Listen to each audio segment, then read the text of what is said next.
لا يعني الحمد بشكرك طبعا على المقدمه الجميله ديت. انا سعيد ان انا معاكم النهارده المجموعه اللي موجوده. و يعني الحمد لله انا بشكر ربنا على اي شيء طبعا، انما هو يعني مبدئيا مجال التدريب دايما ما بيبقاش مستقر، دايما نتائج توديك ونتائج تجيبك يعني. انما الحمد لله انا شايف بفضل ربنا ان الفتره اللي انا اشتغلت فيها في الاربع سنين دول، انا شايف ان انا وصلت لمرحله الحمد لله يعني في سن معين في وقت معين ونجاح الحمد لله. فده فضل من عند ربنا انك تبدا مساعد في نادي الزمالك مع مدربين كبار، مدربين اجانب، تستفيد بشكل كويس جدا مع 3 4 مدربين اجانب، تشتغل بعد كده بره في تجربه جديده بره نادي الزمالك سنتين في نادي برضه محترم مع مدربين اسامي كبيره، في كابتن حلمي طولان وكابتن محمد حلمي بره نادي الزمالك، شخصيتين برضه بالنسبه لي يعني حاجه تحترم واسامي كبيره. فبالتالي كل دي تجارب انا فادتني بشكل كويس جدا. رجعت على نادي الزمالك، رجعت مدرب عام في السن برضه كويس جدا الحمد لله. تركت بصمه في جزء بسيط لان انا عارف الناديه وعارف تقدر تتاقلم ازاي وتتعامل ازاي وعارف مشاكل الناديه ايه. مشينا برضه، رجعت بفضل ربنا في وقت حرج بعد ما النتائج في الدوري العام الدوره المجمعه او ال4 فرق اللي صعدوا بعد هزيمه الزمالك من النادي الاهلي.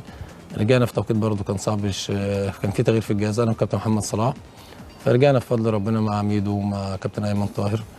ففضل ربنا قدرنا في خلال 25 يوم نعمل حاجه كويسه، نقفل بشكل كويس جدا على لاعبتنا. جيت في تجربه جديده مدير كوره وانا بحمد ربنا، بشكر ربنا كرمني فيها ونجحنا فيها وعملنا كاس مصر لنادي الزمالك. كاس كان النهائي قصاد سموحه يعني حاجه تحترم. قعدنا 5 6 ماتشات الحمد لله ما يجيش فينا هدف. في مجموعه جديده تصعدت بشكل جيد جدا، في ناس ما كانتش بتاخد خدت وثبتت اقدامها في نادي الزمالك الحمد لله. كانت في مجموعه لعيبه جايه برضه احنا شاركنا شاركنا بشكل كويس في ان اللعبه تيجي.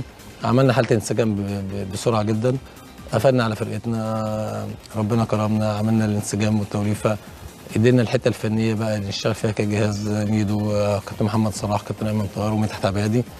فقدرنا بفضل ربنا في وقت قليل جدا انك انت توصل لشكل جيد للناس اللي هو السلبيات اللي كانت بتعوقنا الزمالك في الماضي يعني.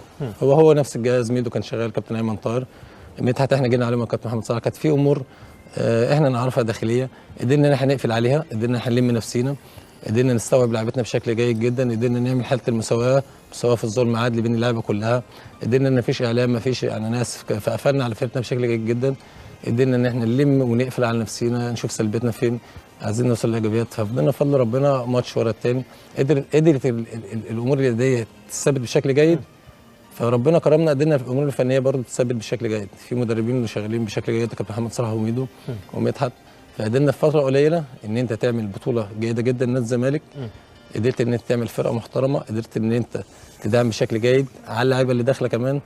فعلى ما اعتقد ان احنا عملنا يعني عملنا كاس مصر بشكل فني، كسبت سموحه من افضل الفرق في الدوري، ما تعرفش توقفها ازاي مع مجموعه لعيبه وجهاز فني محترم.